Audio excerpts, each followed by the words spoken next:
Lahat naiyak. Eulogy ni Andy Eigenman sa burol ng ina na si Jacqueline Jose. Nagbahagi ng isang emotional message si Andy Eigenman para sa kanyang namayapang ina, ang batikang aktres na si Jacqueline Jose, na napumanaw ng mag-isa noong March 2, 2024. Sa kanyang mensahe inilahad ni Andy Eigenman na hindi na makakaramdam ng sakit ang kanyang ina matapos ang pagpanaw nito. Naniniwala rin si Andy Eigenman na magsisilbing gabay nila ang kanyang ina. Ika'y nasa araw, sa ulan, sa hangin na aking nilalasap, umaawit ng kantang puno ng pag-asa at ligaya.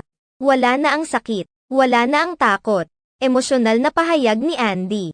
Dagdag pa niya, wala na ang sakit, wala na ang takot. Makikita kita sa mga ulap, maririnig ang iyong mga bulong ng pagmamahal. Magkikita din tayong muli sa ngayon, didinggin ko muna ang iyong mga awit. Hindi naman lingid sa kaalaman ng lahat na may pagkakataon na hindi nagkakasundo sina Andy Eigenman at ang kanyang namayapang ina na si Jacqueline Jose. Noong 2021, humingi ng tawad si Jacqueline Jose sa kanyang mga anak sa kanyang mga shortcoming. Inilahad din niya kung gaano siya ka-proud para rito. Ayon kay Jacqueline Jose, hinahangaan niya ang kanyang anak na si Andy Eigenman sa kung anong meron ito ngayon sa kanyang buhay. Hiniling pa noon ni Jacqueline Jose na sana ay naging matatag siya noon kagaya ng kanyang anak.